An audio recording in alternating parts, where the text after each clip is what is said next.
Shalom, selamat malam Bapak Ibu Jemaat semuanya.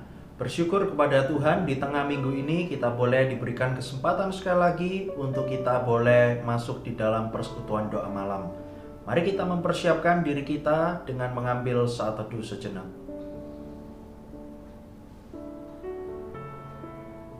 Amin. Persekutuan doa malam pada hari ini kita mulai di dalam nama Bapa, Putra, dan Roh Kudus. Amin.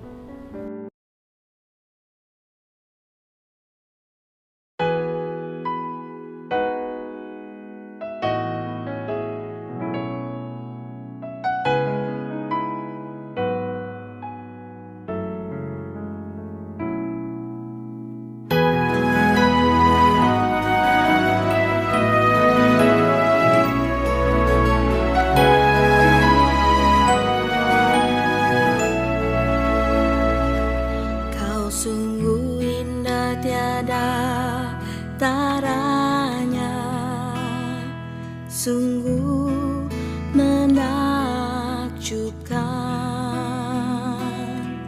sungguh ajaib untuk dimengerti,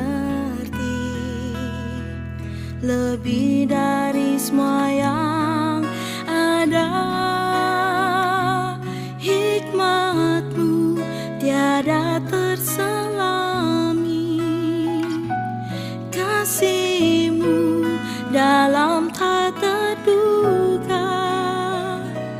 Kau sungguh indah tiada taranya, mulia dan berkuasa.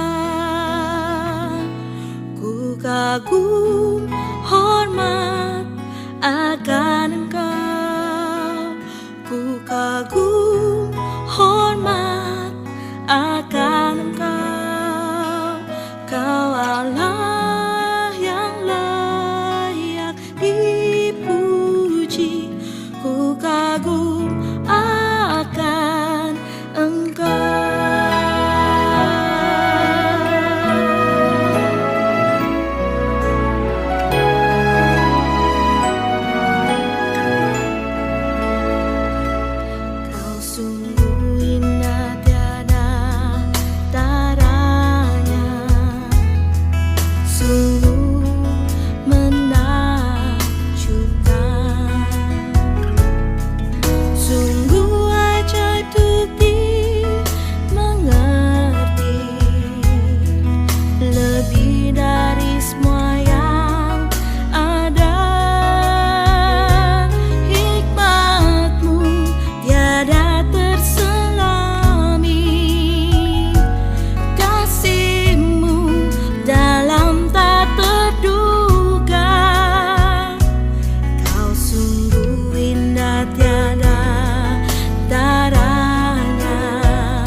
Mari kita masuk di dalam doa. Bapa yang di sorga, kami berdoa menyerahkan untuk persekutuan doa malam. Pada malam hari ini kiranya Engkau yang menolong setiap kami Tuhan. Ketika kami menaikkan puji-pujian kami dan juga menaikkan pokok-pokok doa kami mohon kepadamu semuanya itu dapat menumbuhkan iman kami. Terlebih lagi pemberitaan firman yang akan diberitakan pada malam hari ini sungguh-sungguh menguatkan iman kami supaya kami semakin bertumbuh di dalam Tuhan. Di dalam nama Tuhan Yesus kami berdoa. Amin.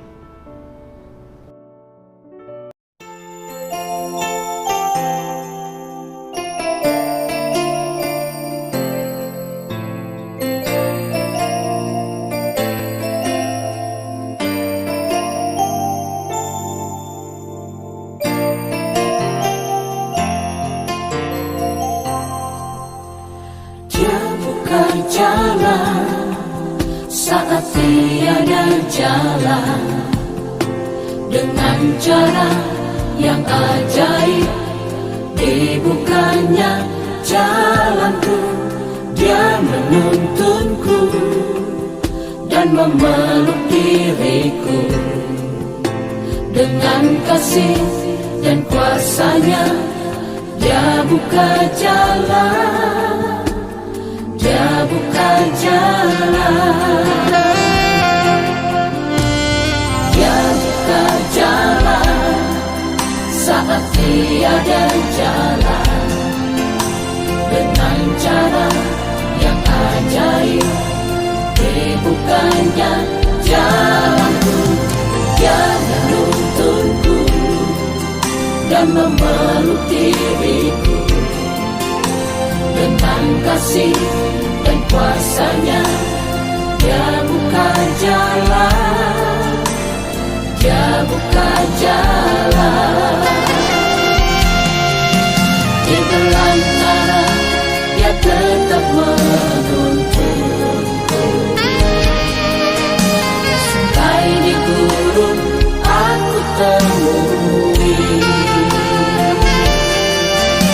Langit kan berlalu, tapi firman-Nya tetap.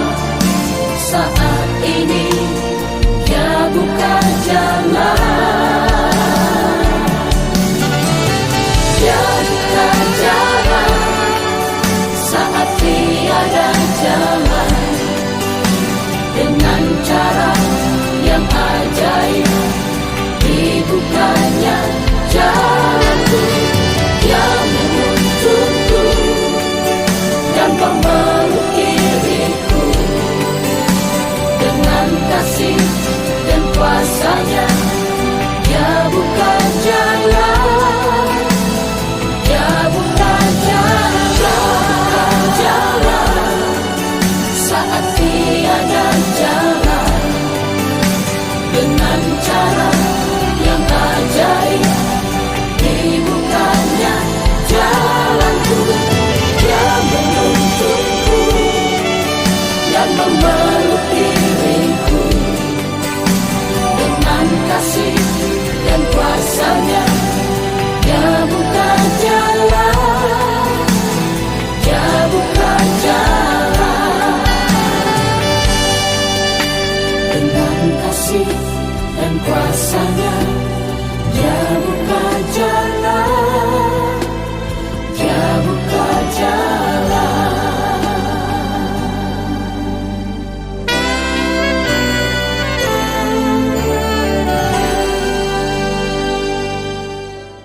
Mari jemaat semua, pada malam hari ini saya mengajak setiap kita merenungkan firman Tuhan yang terambil di dalam Keluaran pasal 19. Silakan mendengarkan Alkitab suara yang saya ambil dari Keluaran 19. Pada bulan ketiga, setelah orang Israel keluar dari tanah Mesir, mereka tiba di padang gurun Sinai pada hari itu juga. Setelah mereka berangkat dari Rafidim, tibalah mereka di padang gurun Sinai, lalu mereka berkemah di padang gurun. Orang Israel berkemah di sana di depan gunung itu. Lalu naiklah Musa menghadap Allah, dan Tuhan berseru dari gunung itu kepadanya. Beginilah kau katakan kepada keturunan Yakub, dan kau beritakan kepada orang Israel. Kamu sendiri telah melihat apa yang kulakukan kepada orang Mesir, dan bagaimana aku telah mendukung kamu di atas sayap Raja Wali dan membawa kamu kepadaku. Jadi sekarang, jika kamu sungguh-sungguh mendengarkan firman-Ku dan berpegang pada perjanjian-Ku, maka kamu akan menjadi harta kesayangan-Ku sendiri dari antara segala bangsa, sebab Akulah yang empunya seluruh bumi. Kamu akan menjadi bagiku kerajaan imam dan bangsa yang kudus. Inilah semuanya firman yang harus kau katakan kepada orang Israel. Lalu datanglah Musa dan memanggil para tua-tua bangsa itu dan membawa ke depan mereka segala firman yang diperintahkan Tuhan kepadanya. Seluruh bangsa itu menjawab bersama-sama, Segala yang difirmankan Tuhan akan kami lakukan. Lalu Musa pun menyampaikan jawab bangsa itu kepada Tuhan. Berfirmanlah Tuhan kepada Musa, Sesungguhnya Aku akan datang kepadamu dalam awan yang tebal, dengan maksud supaya dapat didengar oleh bangsa itu apabila aku berbicara dengan engkau, dan juga supaya mereka senantiasa percaya kepadamu. Lalu Musa memberitahukan perkataan bangsa itu kepada Tuhan. Berfirmanlah Tuhan kepada Musa, Pergilah kepada bangsa itu, suruhlah mereka menguduskan diri pada hari ini dan besok, dan mereka harus mencuci pakaiannya. Menjelang hari ketiga, mereka harus bersiap, sebab pada hari ketiga, Tuhan akan turun di depan mata seluruh bangsa itu di Gunung Sinai. Sebab itu haruslah engkau memasang batas bagi bangsa itu berkeliling sambil berkata, Jagalah baik-baik. Jangan kamu mendaki gunung itu atau kena kepada kakinya. Sebab siapapun yang kena kepada gunung itu, pastilah ia dihukum mati. Tangan seorang pun tidak boleh merabanya. Sebab pastilah ia dilempari dengan batu atau dipanahi sampai mati. Baik binatang, baik manusia, ia tidak akan dibiarkan hidup. Hanya apabila sangkakala berbunyi panjang, barulah mereka boleh mendaki gunung itu. Lalu turunlah Musa dari gunung mendapatkan bangsa itu. Disuruhnyalah bangsa itu menguduskan diri, dan mereka pun mencuci pakaiannya. Maka kata Musa kepada bangsa itu, Bersiaplah menjelang hari yang ketiga, dan janganlah kamu bersetubuh dengan perempuan. Dan terjadilah pada hari ketiga, pada waktu terbit fajar, ada guruh dan kilat dan awan padat di atas gunung, dan bunyi sangkakala yang sangat keras, sehingga gemetarlah seluruh bangsa yang ada di perkemahan. Lalu Musa membawa bangsa itu keluar dari perkemahan untuk menjumpai Allah, dan berdirilah mereka pada kaki gunung. Gunung Sinai ditutupi seluruhnya dengan asap, karena Tuhan turun ke atasnya dalam api. Asapnya membubung seperti asap dari dapur, dan seluruh gunung itu gemetar sangat. Bunyi sangkakala kian lama kian keras. Berbicaralah Musa, lalu Allah menjawabnya dalam buruh. Lalu turunlah Tuhan ke atas gunung Sinai, ke atas puncak gunung itu. Maka Tuhan memanggil Musa ke puncak gunung itu, dan naiklah Musa ke atas. Kemudian Tuhan berfirman kepada Musa, Turunlah, peringatkanlah kepada bangsa itu, supaya mereka jangan menembus mendapatkan Tuhan hendak melihat-lihat. Sebab tentulah banyak dari mereka akan binasa. Juga para imam yang datang mendekat kepada Tuhan haruslah menguduskan dirinya, supaya Tuhan jangan melanda mereka. Lalu berkatalah Musa kepada Tuhan, Tidak akan mungkin bangsa itu mendaki gunung Sinai ini, sebab engkau sendiri telah memperingatkan kepada kami. Demikian, pasanglah batas sekeliling gunung itu, dan nyatakanlah itu kudus. Lalu Tuhan berfirman kepadanya, Pergilah, turunlah, kemudian naiklah pula, engkau beserta Harun. Tetapi para imam dan rakyat tidak boleh menembus untuk mendaki menghadap Tuhan, supaya mereka jangan dilandanya. Lalu turunlah Musa mendapatkan bangsa itu dan menyatakan hal itu kepada mereka. Jemaat semuanya, saya akan membacakan kembali ayat 5 dan 6 bagi kita semuanya. Keluaran 19 ayat 5 dan 6. Jadi sekarang, jika kamu sungguh-sungguh mendengarkan firman-Ku dan berpegang pada perjanjian-Ku, maka kamu akan menjadi harta kesayangan-Ku sendiri dari antara segala bangsa, sebab Akulah yang empunya seluruh bumi. Kamu akan menjadi bagiku kerajaan imam dan bangsa yang kudus. Inilah semuanya firman yang harus kau katakan kepada orang Israel. Demikianlah firman Tuhan. Teringat beberapa tahun yang lalu ketika seorang jemaat saya mengajak saya, Lose, apakah bisa nemeni saya? Nemeni apa, Su? Nemeni untuk ngambil rapot anak saya. Saudara, ketika saya lihat waktu itu adalah hari Senin dan pada saat itu tidak ada kegiatan gereja, maka saya katakan, oke Su, enggak apa-apa, nanti jemput saya ya, nanti saya akan temani untuk Susu ambil rapot anaknya. Saudara sekalian, ketika saya dijemput, kami langsung menuju ke lokasi sekolah untuk mengambil rapotnya.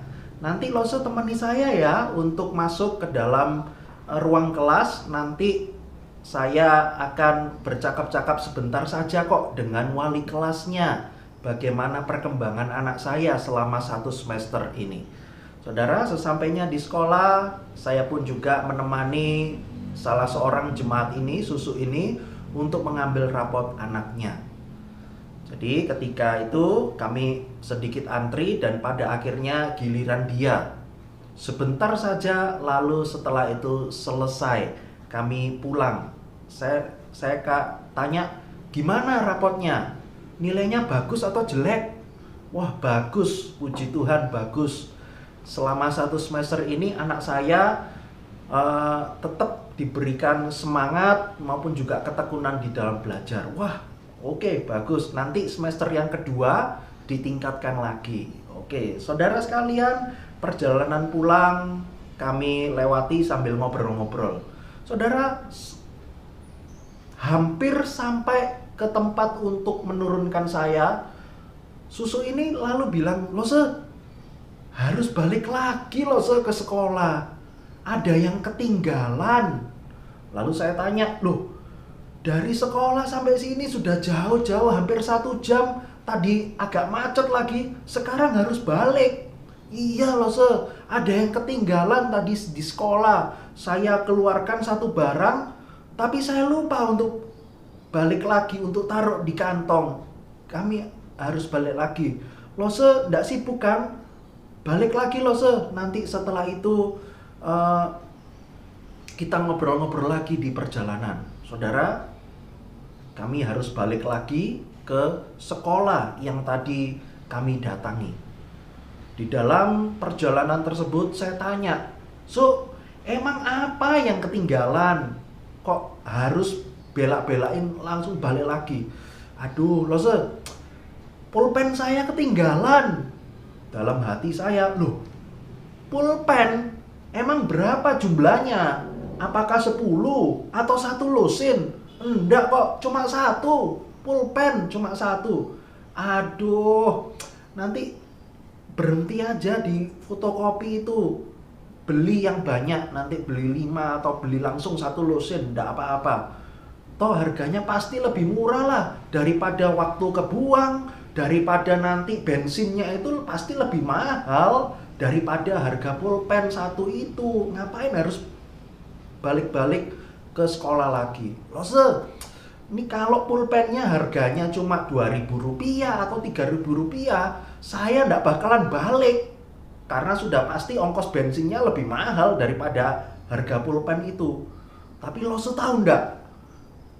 Pulpen ini adalah pulpen yang sangat mahal. Lose pernah tahu nggak? Pulpen yang mereknya Montblanc. Jadi pengucapannya saya nggak tahu. Tetapi ketika saya mendengar merek pulpen tersebut, saya yakin itu adalah pulpen yang mahal. Biasanya kalau lihat di toko buku Gramedia, saya lihat pulpen itu, wih, kok bisa ya satu pulpen itu harganya bisa 1,5 juta, 2,5 juta dan sebagainya. Mahal sekali. Nah itu loh, karena pulpen itu mahal, makanya saya harus balik lagi. Tadi dipinjam gurunya pulpennya jatuh lalu entah kemana, lalu setelah diambil macet, makanya dia pinjem pulpen saya untuk saya bisa tanda tangan untuk proses administrasinya.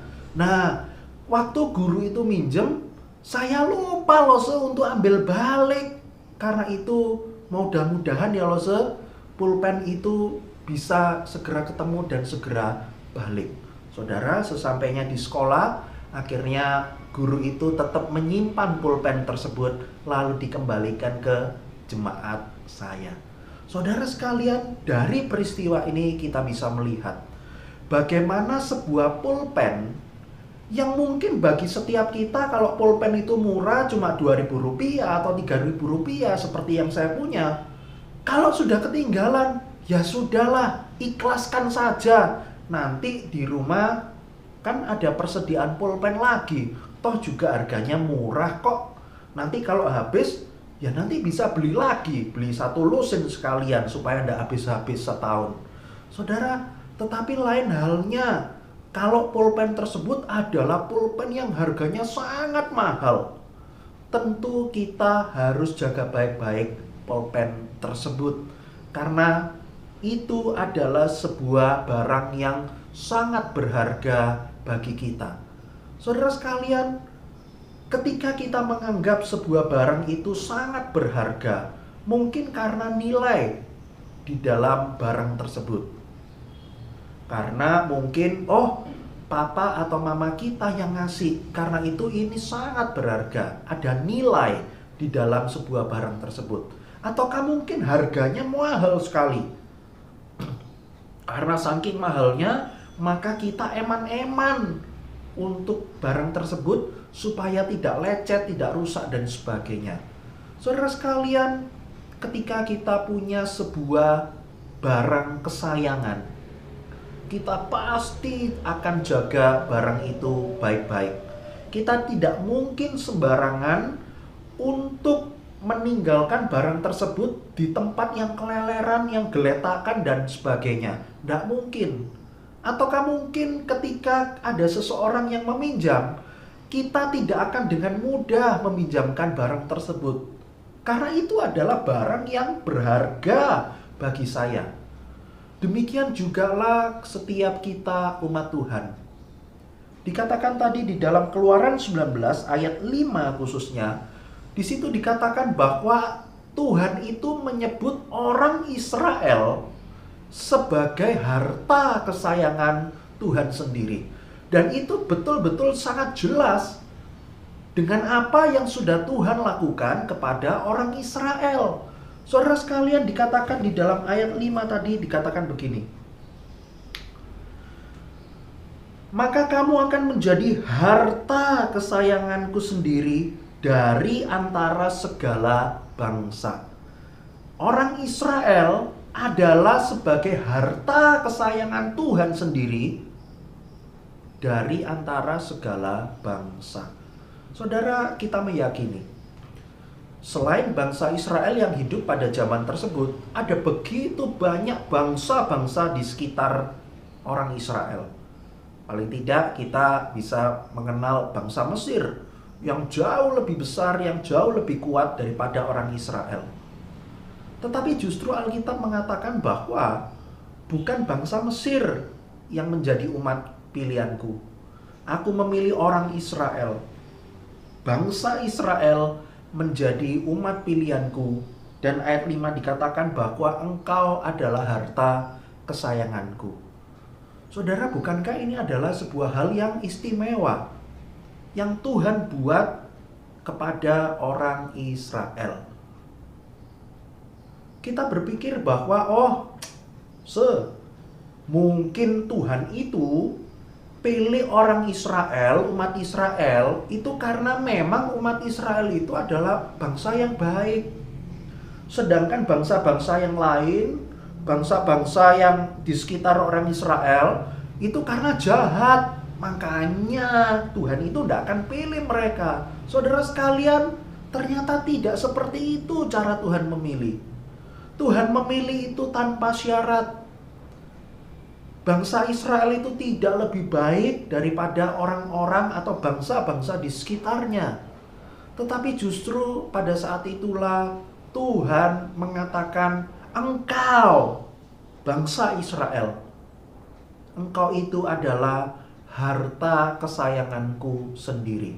Di dalam bahasa Inggris, saudara, kata harta kesayangan itu bisa digambarkan sebagai sebuah treasure box, harta karun. Saudara, kalau kita lihat film-film, ada orang mencari harta karun, ada peta, dia harus mengikuti arah peta di mana peta itu menuju peti harta karun tersebut. Dan ketika orang tersebut mengikuti peta dengan harapan ketika sudah sampai di titik X tersebut, dia akan menemukan harta karun, maka harta itu adalah harta yang sangat berharga bagi dirinya. Saudara, harta kesayangan kita itu seperti harta karun yang begitu bernilai, yang begitu berharga bagi Tuhan. Saudara, umat Israel itu dikatakan bahwa umat yang tegar tengkuk, tidak lebih baik daripada orang-orang di sekitarnya. Tetapi karena Allah yang sudah memilih, maka kita melihat Allah itu setia kepada perjanjiannya. Saudara, Tuhan memilih Israel. Kita pun juga adalah orang-orang Israel secara rohani. Coba kita berpikir sejenak.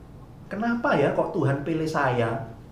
Kenapa ya Tuhan itu kok pilih jemaat-jemaat semua, Bapak Ibu Saudara semuanya, itu menjadi umat pilihan Tuhan, menjadi harta kesayangan bagi Tuhan. Oh, saya, ya karena saya baik loh, saya suka menolong, saya sudah berbuat pelayanan, ini dan itu saya kerjakan. Saudara, bukan itu. Tetapi karena anugerah dan kasih karunia dari Tuhanlah yang disediakan bagi saya dan bagi Anda semuanya. Saudara, dikatakan di dalam ayat yang ke-6 bahwa kamu akan menjadi bagiku kerajaan imam dan bangsa yang kudus. Inilah semuanya firman yang harus kau katakan kepada orang Israel. Jadi saudara, ketika Musa itu naik ke atas Gunung Sinai, Tuhan itu berkata kepada Musa, sampaikan Sampaikan pesan ini, berita ini kepada orang-orang Israel. Bahwa mereka itu adalah umat pilihanku sendiri. Mereka akan menjadi bangsa yang kudus, kerajaan imam. Saudara, kalau kita melihat di dalam ayat paralelnya, Keluaran 19 ayat 6, kalau kita melihat di Alkitab buku, bagian yang di bawahnya itu, ternyata ayat paralelnya itu sangat banyak sekali. Dan yang salah satu yang paling terkenal adalah 1 Petrus 2 ayat yang ke-9. Di mana di dalam surat tersebut Rasul Petrus itu menunjukkan kepada setiap orang percaya, walaupun mereka hidup di tengah-tengah bangsa yang tidak mengenal Tuhan, tetapi engkau itu sudah dikuduskan oleh Tuhan. Engkau itu adalah bangsa yang kudus di hadapan Tuhan.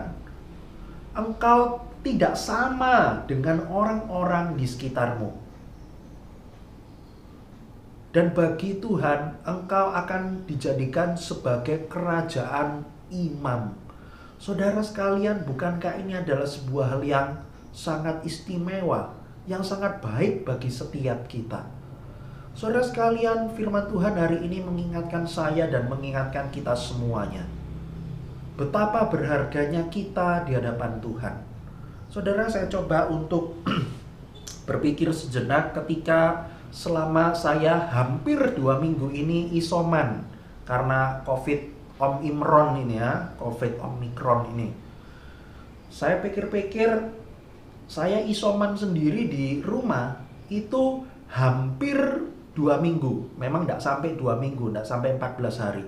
Saudara sekalian, ketika saya isoman, saya sendirian, tidak kumpul dengan Semu, tidak kumpul dengan Fani. Saya pun mencoba bagaimana ya pertolongan Tuhan itu kepada saya. Saudara, betul-betul selama hampir 2 minggu ini saja, ketika saya memikirkan, ada begitu banyak loh pemeliharaan Tuhan bagi saya. Saya sempat pusing, cepat capek, cepat lelah. Baru baca sebentar saja, aduh sudah capek sekali badan ini.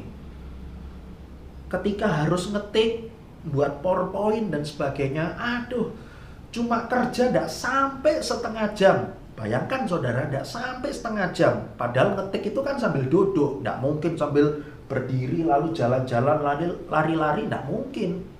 Yang ngetik itu ya duduk di depan laptop sambil ngetik. Otomatis yang gerak ini kan tangannya saja, meskipun otak pasti bekerja. Aduh, tidak sampai setengah jam, capek sekali. Aduh Tuhan, kok bisa seperti ini ya? Kerja sedikit saja capek sekali. Kalau capek, saya istirahat. Beberapa hari saya jalani seperti itu. Betul-betul ada pemeliharaan Tuhan yang begitu besar bagi saya. Kemarin setengah jam, sekarang sudah bisa agak lama lagi. Saudara sekalian, selama isoman tersebut, saya pun juga menyadari betapa besarnya pemeliharaan Tuhan bagi saya. Dan bagi kita semuanya, bagaimana ketika kita bekerja, ketika studi, ketika hidup bergaul dengan orang lain, ketika melakukan segala aktivitas di dalam kehidupan kita. Ingatlah bahwa ada Tuhan di balik semuanya itu yang tetap menolong dan juga memelihara kehidupan kita.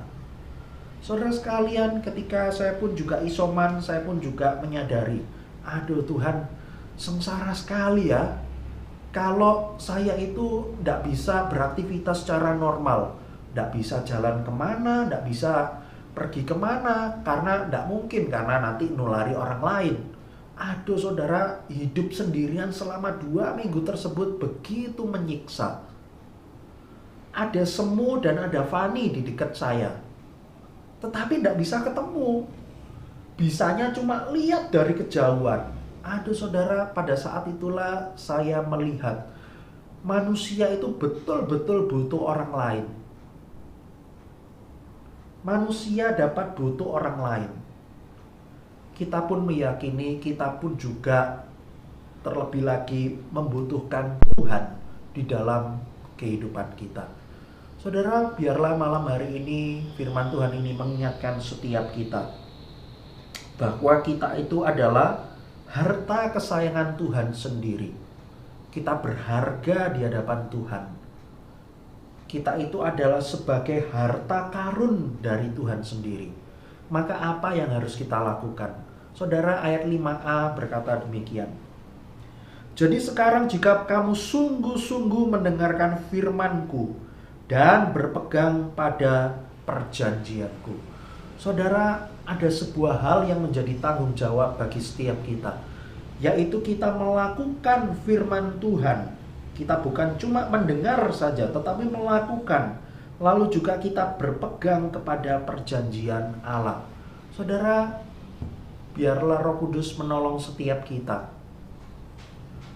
untuk kita terus dimampukan bagaimana besarnya Tuhan memelihara dan menolong setiap kehidupan kita. Dan kita juga mempunyai tanggung jawab, yaitu kita hidup menyenangkan Tuhan. Salah satunya adalah dengan cara bukan cuma mendengarkan firman Tuhan, tetapi melakukan firman Tuhan itu di dalam setiap kehidupan kita. Kiranya Tuhan menolong setiap kita. Mari kita berdoa. Bapa yang di sorga, kami berdoa menyerahkan firman-Mu hari ini Tuhan. Mengingatkan saya dan mengingatkan jemaat semua bagaimana Tuhan bekerja secara luar biasa di dalam kehidupan kami. Kami adalah orang-orang yang terbatas dan berdosa, tetapi justru Engkau menjadikan setiap kami harta kesayangan Engkau sendiri. Karena itu Tuhan, kami mohon supaya kami terus mengingat firman Tuhan ini di dalam setiap kehidupan kami. Karena kami boleh menjadi umat-Mu itu semua bukan karena kami yang hebat atau upaya-upaya keras di dalam kehidupan kami, tetapi itu semua karena kasih karunia, anugerah yang sudah Engkau berikan kepada setiap kami. Terima kasih Tuhan, di dalam nama Tuhan Yesus kami berdoa. Amin.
akan melanjutkan dengan menaikkan 2 pokok doa. Hari ini kita akan menaikkan 2 pokok doa yang berhubungan dengan kegiatan sinode. Yang pertama yaitu retreat hamba Tuhan Sinode GKT. Jadi retreat hamba Tuhan ini sebetulnya diselenggarakan dari tanggal 22 sampai 24 Februari ini. Tetapi karena ada begitu banyak halangan-halangan yang ada, karena itu diundur pelaksanaannya tanggal 5 sampai 7 April. Jadi diundur 2 bulan. Nah, saudara sekalian, ada beberapa pertimbangan karena retreat hamba Tuhan tidak bisa diselenggarakan kemarin Selasa sampai hari Kamis ini. Sebetulnya salah satunya adalah beberapa orang hamba Tuhan itu juga terkena COVID-19. Salah satunya saya, lalu dari Genteng ataupun juga dari tempat-tempat yang lain, sehingga tidak dimungkinkan kalau yang baru sembuh dari COVID itu langsung ikut retreat hamba Tuhan, karena nanti resikonya bisa tinggi. Karena itu akhirnya diputuskan untuk menunda di bulan April tahun ini, tetap dengan agenda yang sama, jadwal yang sama, lalu juga tetap di tempat yang sama, cuma waktunya saja yang diundur. Saudara sekalian, retreat hamba Tuhan ini adalah sebuah hal yang baik untuk mempersiapkan perbincangan-perbincangan ataupun juga hal-hal yang berkaitan dengan sidang sinode GKT yang akan dilaksanakan nanti pada awal Juli tahun ini. Saudara, mari kita terus berdoa supaya para hamba Tuhan yang mengikuti diberikan kesehatan dan kekuatan. Tidak ada lagi yang terkena COVID-19 sehingga acara ini harus ditunda lagi. Jangan, Bapak Ibu.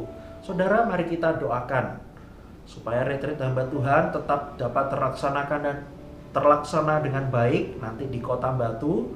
Segala perbincangan maupun juga persiapan-persiapan untuk sidang sinode nanti, supaya Tuhan memberikan kita semua hikmat di dalam mengambil setiap keputusan ataupun juga setiap hal-hal yang akan dibicarakan. Saudara, mari kita berdoa untuk Departemen Pendeta Penginjil sebagai panitia yang mempersiapkan acara ini. Kiranya Tuhan juga memberikan mereka kesehatan maupun juga kekuatan, dan juga acara selama 3 hari ini dapat terselenggara dengan baik. Mari kita mendukung di dalam doa. Bapa yang di sorga, kami berdoa menyerahkan untuk retreat hamba Tuhan Sinode GKT yang seharusnya hari Selasa kemarin sampai hari Kamis ini akan dilaksanakan, tetapi karena berbagai halangan yang ada, karena itu harus diundur di bulan April, tetap dengan agenda yang sama dan di tempat yang sama. Kami mohon kepadamu Tuhan, untuk para panitia yang mempersiapkan acara ini, supaya juga dapat diberikan hikmat, keputusan-keputusan yang sudah diambil untuk dapat mempersiapkan acara ini supaya terselenggara dengan baik. Kiranya Engkau yang menolong Tuhan, supaya semuanya dapat diberikan kelancaran. Nanti selama 3 hari retreat tersebut, setiap keputusan-keputusan dapat diambil dengan baik, maupun juga setiap pembicaraan untuk persiapan sidang sinode GKT di bulan Juli nanti ini, supaya dapat dipersiapkan dengan baik, sehingga nanti segala hal boleh dibahas nanti ketika sidang sinode. Kami serahkan ke dalam tangan-Mu untuk para hamba Tuhan di tempat masing-masing. Kiranya semuanya dapat dijaga dan diberikan kesehatan, sehingga semuanya dapat mengikuti dengan baik, tidak ada penularan COVID-19, sehingga para hamba Tuhan dapat kembali dari retreat tersebut untuk dapat melanjutkan pelayanan di tempat masing-masing. Terima kasih Tuhan, di dalam nama Tuhan Yesus kami berdoa. Amin.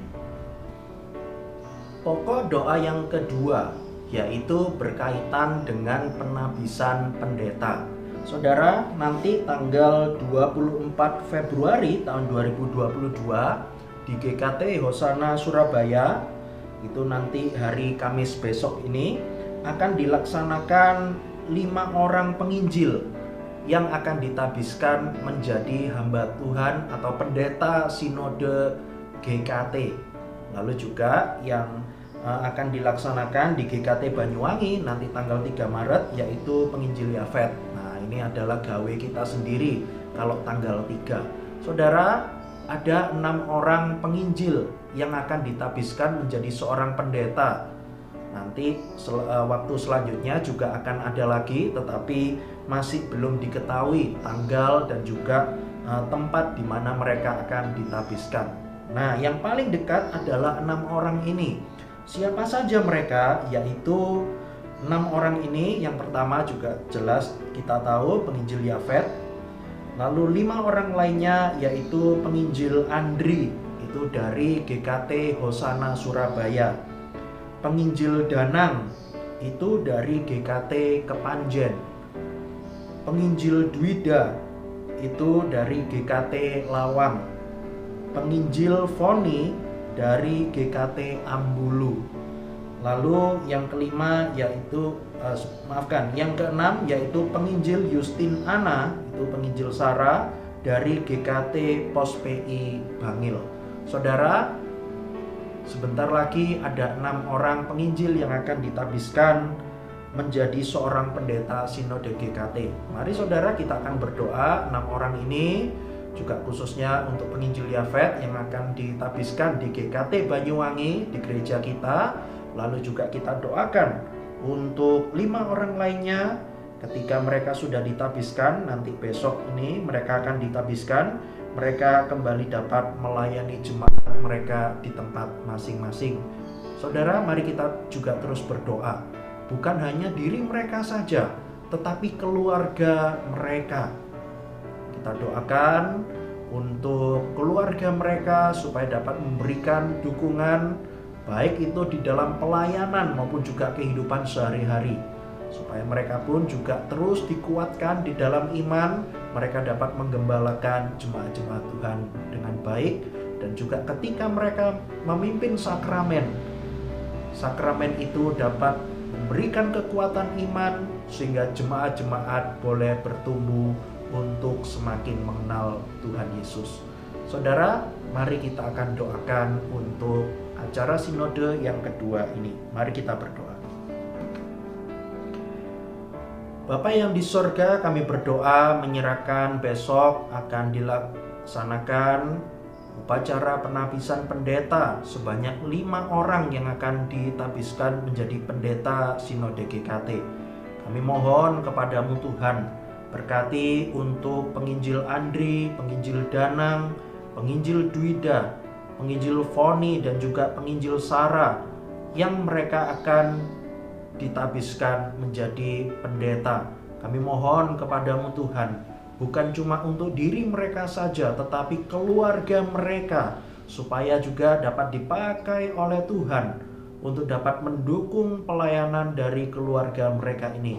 Tuhan, kami berdoa menyerahkan supaya acara penabisan dapat dilaksanakan dengan baik. Semua pendeta-pendeta yang bertugas untuk melayani, baik itu di dalam ibadah ataupun juga di dalam upacara penabisan nanti, semuanya dapat diberikan kesehatan dan kekuatan supaya semuanya dapat melaksanakan setiap tugas dan pelayanannya dengan baik. Tuhan, kami juga berdoa menyerahkan untuk penginjil Yafet juga yang nanti tanggal 3 Maret ini akan ditabiskan juga. Kiranya Engkau yang juga menolong Tuhan untuk setiap para panitia yang mempersiapkan acara ini supaya dapat diberikan kesehatan maupun juga kekuatan, bahkan juga untuk para pendeta dari GKT yang melayani di dalam ibadah dan juga upacara penabisan ini supaya dapat diberikan kesehatan maupun juga kekuatan. Tuhan, kami juga berdoa menyerahkan untuk